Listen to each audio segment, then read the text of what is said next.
But you know what? We're still going to roll with it today.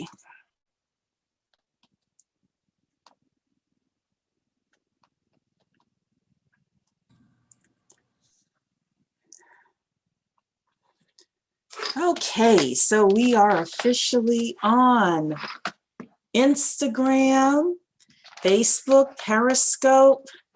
Today's conversation is going to be about a half hour.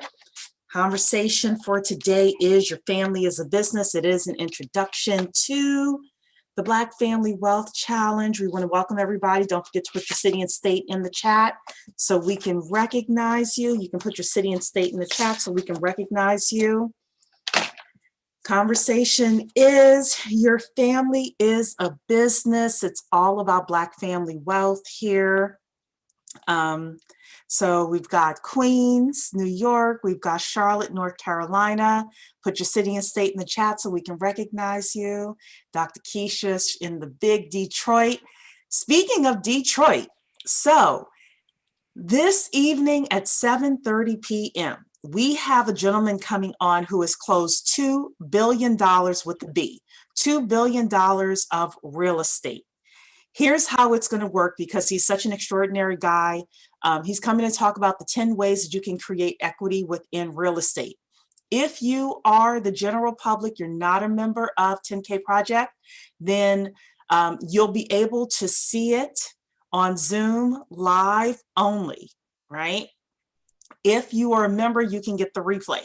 If you're not a member, now's the time for you to become a member, especially if you're not able to get that live.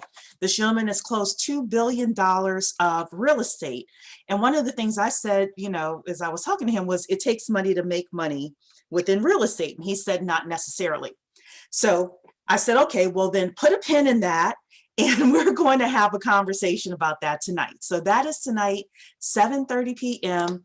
If you want to sign up for the Zoom, go to the10kproject.com in order to hear how this guy, Herb, has closed $2 billion of real estate. And he is from the big D, Detroit. So we got Charlotte, North Carolina in the house. We got Memphis. We've got Kansas here in the house. We got Decatur, Georgia. Hope everyone is doing well. Tonight is going to be 30 minutes. Your family is a business. This is the introduction for people who want to learn more about the Black Family Wealth Challenge. It is based on an interview that we did July 30th with Colonel Frank Preston and Robert Cook. They're a Black family, regular Black family, started off with $25 per month per family member, ended up getting to 7 figures in cash and assets. They came, they talked with us for 90 minutes with regards to their family bank, how they got started, how they grew, what they told family members who weren't necessarily on board right away, how they governed, all sorts of stuff. It was really great. If you are part of the Black Family Wealth Challenge, you get access to that 90-minute recording that we did with them. They used this book. Let me just make sure I hit 16 here. They use this book. This is the book here, Family Wealth, James Hughes Jr. Family Wealth, James Hughes Jr. They use this book in order to guide them.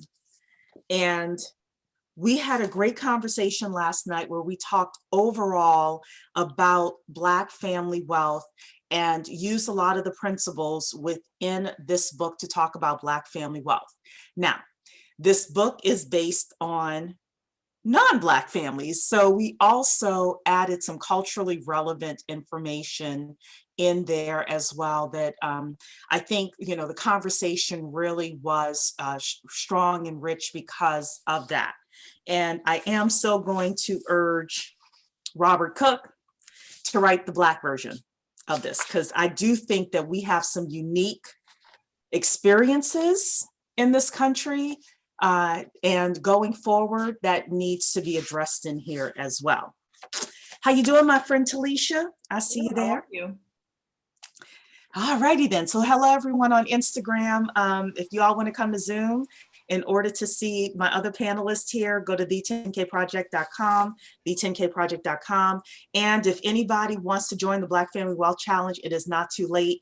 It's familywealthchallenge.black, familywealthchallenge.black, in order to be a part of the conversation. The whole goal for the challenge is for us to spend the next 8 weeks, that's Thanksgiving, Christmas, Kwanzaa time, actually using a little known tool, putting it together so that our families can really start building wealth. So let's talk about your family as a business. I'm going to read here a couple of paragraphs. The assets of a family are its individual members. And we're talking about your family as a business. So put a 1 in the chat if you are an entrepreneur. Put a 1 in the chat if you're an entrepreneur, because we want to talk about this from an entrepreneurial point of view. Your family is a business, and the assets of a family, or the assets of your family business, are its individual members. Every family wealth preservation plan must begin and end with an acknowledgement that the most important assets a family has are its members. Business people know that for a business to be successful, 70 to 80% of management's time must be spent on asset growth and 20% to 30% of its time on liabilities. My experience, this is the author, my experience of almost every family is that they get this formula reversed. Any successful businessman who hears that a rival, that another culture, for example, is spending 70 to 80% of his time on his liabilities, knows that soon he will have one fewer competitor. Families who understand this spend 70 to 80% of their time growing their human assets. We're going to say here they're human contributors, because we don't like being called assets, especially descendants of slaves. We don't like that. So we're going to say they're human contributors. For example, they know that no matter how much they save in taxes, which are a cost or a liability of doing business, those savings pale in comparison to the revenues lost through poorly educated family members. A family business that knows what its assets and liabilities are, or apportions to the governance time appropriately, and apportions its government time appropriately, will find it is successfully preserving its wealth. So your family is a business. I see a lot of 1s here for people who have businesses. I see it on Facebook as well. People are saying descendants of what? Descendants.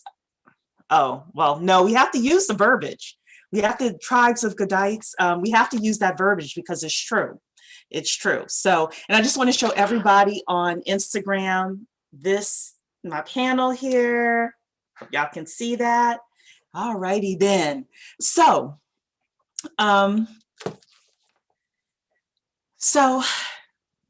as we think about a business, as we think about a family being a business, I often think about, I'm going to go back again to T. Harv Eker, which I quoted, I think 2 days ago, where he said, every time there's a change in the law, somebody gets rich, right? And we just had an election, and a lot of people just look at the president, but there were a lot of ballots that came out as well. Well, T. Harv Eker also talks about the fact that, you know, every company really does have certain processes that they follow as well.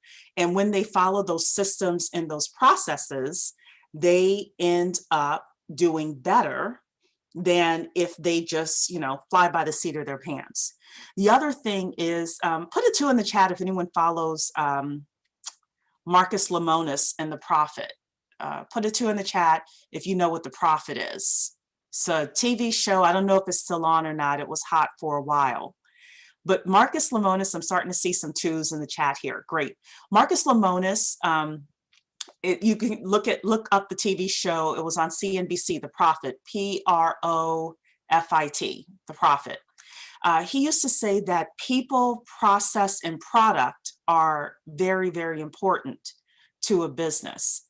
Without its people, he would always say this: if you have the wrong people in your business, then your business is going to fail. If you don't treat your people right, then your business is going to fail.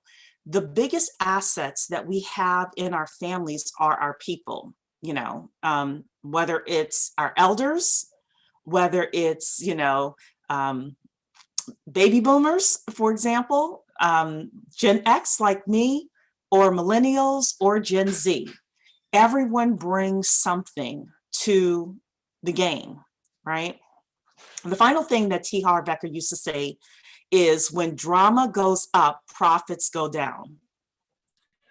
When drama goes up, profits go down. How many of you have had drama in your family that has caused your bank account to drain? Oof.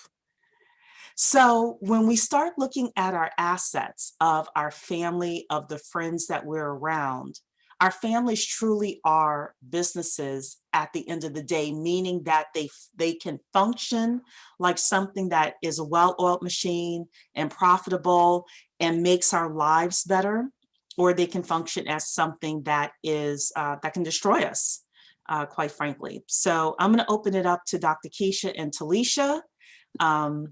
What do you guys think? I always agree. I mean, I prefer this adage of being a business. I've always thought of myself as a single entity.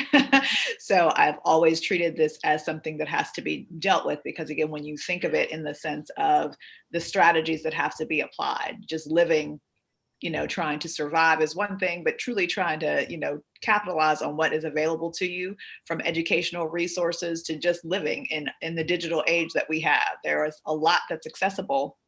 But when you look at it from the sense of just like me as an individual versus me as a business, then you get to kind of filter through and say, okay, I need this because this is going to impact me, not just because it's of entertainment or of very little value. It has direct impact on me as my business, going through and making those changes. And we talked earlier today about, we spend a lot of time educating ourselves.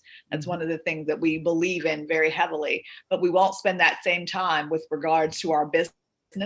Like, we always try to hustle our way through it or maneuver and try to catch, I want to just get a little bit here. That concept only comes because it's outside of us. It's something external, but you wouldn't do that for yourself. So when you kind of combine the two of you as the business, I think you're much more apt, specifically with the entrepreneurial aspect, is that you are your business. You have to prepare yourself in all the endeavors, from the individual to your family as a collective, to make sure that this is something that's sustainable for you, not just, for the minute. You don't want to hustle through your life, nor do any business. They don't hustle at that point. Yeah. And good old Corey, I'm a businessman, not a business. Exactly. I'm a businessman. Not a business. Jay-Z quote. Go ahead, Dr. Keisha. I was just going to say, I know, coming from a working class family, we certainly know how to work. So if your family is like mine, I'm having to learn these things. We definitely, as you mentioned, Talisha, we're not a stranger to work, but when it comes to flipping it around and being about the business of work and the business about business for your family, it's a little different, but or at least we feel like we're out of fish out of water, where we'll find that certainly we need to have some specific skills and strategies that are new to us, to be sure. And thankfully we're, educable, teachable, and trainable, so that we can go ahead and put those things into practice. That's the biggest thing. So yeah. I'm excited about the project. I'm learning. Yeah, so everybody, if you want to participate in the Black Family Wealth Project, go to familywealthchallenge.black, familywealthchallenge.black, for you to learn more information about it. So one of the things that we've also talked about is, and we talked about this last night in our members only section for the people who are part of the challenge, is the fact that you also want to think about, number one, 100 years. is the length of time. You need to think 4 generations. That is how the wealthy thinks, right? In business, the biggest businesses, the strongest businesses out there are the same way. You know, whether it's Bank of America or whether it is some steel mill out there. I actually just read today about a Black auto. He's not an automaker, but he does auto supplies. Yeah, auto parts and auto supplies. $1.2 billion he made in 2019. This is a Black man, right? So, you know, when we look at that, when we look at how those types of companies prepare, they don't, for the most part, they don't just think about next quarter. So usually a typical business thinks either week to week, which is a lot of our businesses, unfortunately, or month to month, or if we're lucky, quarter to quarter, every 3 months. However, there are businesses out there that are thinking the next decade, the next 25 years, you know, they're looking at how can we, they've been around since the 1700s, like certain alcohol products and things like that. And they're looking at how are we going to be around the next 200 years in spite of technology changes and things like that. When we start asking ourselves about being a business, about our family being a business, and we start looking at some of the analogies like that, how do we start really thinking about the 100-year plan? What are some of the questions that we really should be asking ourselves? Just like a CEO would and the board would sit down and talk about the direction of a company. I think the conversation always begins with where are we? You take a survey of where you are at the moment, because you can't move. You cannot, you know, you don't want to project too far out, but at the same time, they're going to ask you that question. And so where are we right now? Where do we want to go? How do we get there? It's the same questions at different iterations that you'll see, but those really formulaic questions at the beginning are going to tell you what you have available. Because if you don't know, you know, you can shoot for the sky, but if you don't have enough money to do that, it's like, well, how are we going to get there? The conversation ends quite abruptly, you know, when you don't have a clear mechanism. So it is kind of reverse engineering really comes into handy. I know a lot of people hate that about it, but it truly is. You kind of do start with the end in mind, and then you see where you are and kind of survey and back and forth. It's not a very linear, let's start and just kind of go. You're not going to make it that way. Nothing is built that way. Companies, software, nothing has that ability to be that linear. It's just not possible. So we do have to make, you know, be agile in our thinking, but also have a very firm grasp of what we have, what we want, and the road and the mechanisms by which we need to get there.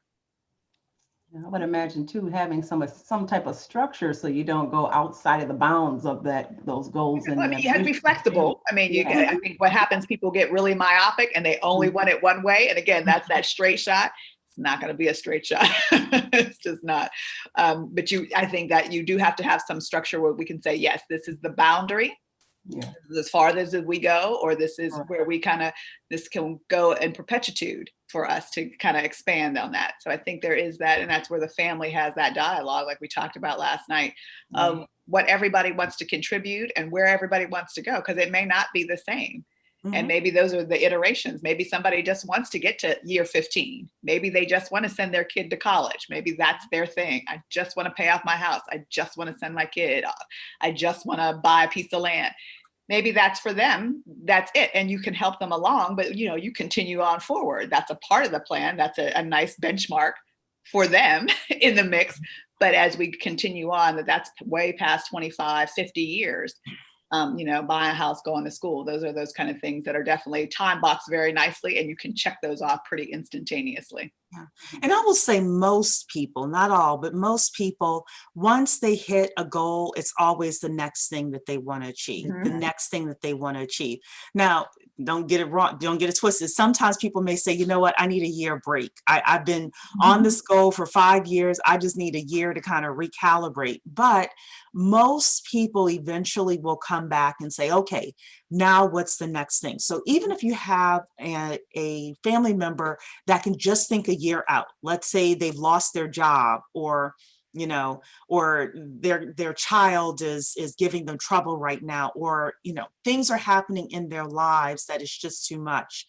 If it's okay for the person to just say, you know what, I just need to get through the next 12 months. I had a family member just say, if I could just get through, I think it was spring 2021. If I could just get through spring 2021, I could see like the end of the road.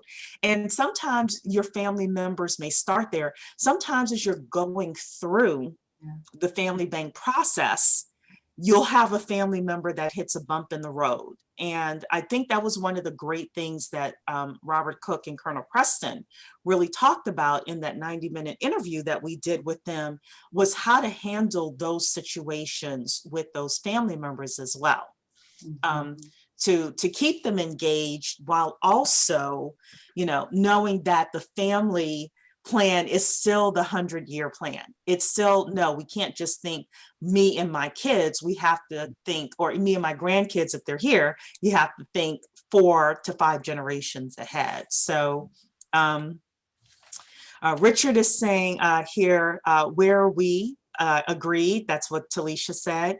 And what are our strengths? And I would also say, what are our resources as well? So one of the things that the book talked about that we've spoken about internally within the Black Family Wealth Challenge is this idea that there, you know, are human contributors, and then there's also intellectual capital. And intellectual capital is the sum of, you know, the family members, who they know, where they work, what experiences have they had, what skills do they have, what interests do they have, etc. And being able to take all of that information and networks and things like that, and once you start asking, how do we get there, you look at the resources you have. You may not know exactly how you're going to get there, but if you're able to say, you know what, if we're able to research X piece of information, somebody's really good in our family at Google research. They know how to go through the deep web to page 185 and find that one piece of information. Or some people, y'all know who you are, some people know how to get people's phone numbers, their cell phone numbers and stuff like that. Like, hey, if we could just get XYZ person on the phone to answer this one question for us, then we could have the resources we need. So, you know, some of it is about when we are asking, where are we today? Where do we want to go? And how do we get there? You know, asking yourself what resources you need. Corey is saying that is called a stalker. Hey, look, let me see. I've done that before. You have to do it sparingly, and you have to do it smart for the person not to receive you as a stalker. You cannot hound the person, but I got a very important CFO on the line. If you all remind me in the members only, when we do a members only Zoom, remind me, and I'll tell you like the entire story of how I did it, because for some of you it would really really help. Aunt Vivian saying learn skip tracing. Yes, skip tracing is yes, and some of your kids know how to do it. So we have other people here. Latrice is saying, I guess that's why I haven't become a business owner. I know in my personal life, I can only see out to maybe next year. I'm not even at the right mindset to predict the future that far. How do you get in that mindset? You know what? I honestly, so when I started with my mother's business, we looked at the first 6 months. We were like, can you get 10 clients in 6 months? Because that was what she needed in order to pay the bills and have a cushion within her business. And that was all she focused on for the first 6 months. And actually, she reached that goal in 3.5 months. So sometimes you start off thinking, so for our family banks, for example, you know you need a 100-year plan, but you may only plan itself, like the plan itself of the actions you're doing, may be for the first 6 months, first quarter. Hey, let's just get the legal entity set up, get governance together, you know, and figure out what the overall plan is going to be. And then the final thing I will say is that plans change. as well. And we talked about that last night. Because we are live on Instagram and Facebook, et cetera, y'all got to be a part of the Black Family Wealth Challenge to get all the goods that we talked about. But we had the conversation last night, is plans change and you need to have a system. And we've talked about what the system is last night. You need to have a system for plans changing as well. So Talisha and Dr. Keisha, you guys have anything else to add with regards to that? That sums it up. I think so. Just keep showing up. You got to show up to start. Got to start somewhere. Yeah. I mean, you got to show up and thinking like a business. I hate this saying. I know it's true. I hate it, but you know, they talk about if you want to keep something from Black people, put it in a book. I hate that because, you know, it's kind of derogatory, but a lot of really great concepts are flushed out in books. So whether you are an audiobook person, some of you may like to hear audiobooks as you're, you know, exercising, doing housework, whatever. I happen to like reading because I can read faster than I can hear. It's just a thing with me. But one of the things that I've learned is that authors tend to put a lot more details in their books than they do if they're doing just an interview, especially if the interview is less than 90 minutes, I'll be honest with you. So Yeah. Vivian is saying, my daughter, Dr. Vanessa, is great at skip tracing, wonderful friendships form. You must be sincere, ethical, and a person of integrity. Absolutely, absolutely. So, so we said we would be here for a half hour. We do have at 7:30, we have the $2 billion real estate man coming to us. If you are not a member of the 10K Project, you can only hear him live on Zoom. So you can come to the10kproject.com to register. You can only hear him live. If you're a member of the 10K Project, you will get the replay. So you can come and hear him live, talk about the 10 ways to create equity within real estate. That's tonight at 7:30. I'm going to show the book again for people on Instagram here, because somebody mentioned checking out the book. Here, Family Wealth, James Hughes Jr., Family Wealth, James Hughes Jr. Tonight at 7:30, the $2 billion real estate man. And don't forget, if you want to be a part of the Black Family Wealth Challenge, come to familywealthchallenge.black in order to find out more. Thank you, ladies. Thanks everyone for being here. See you at 7:30. 7:30, guys.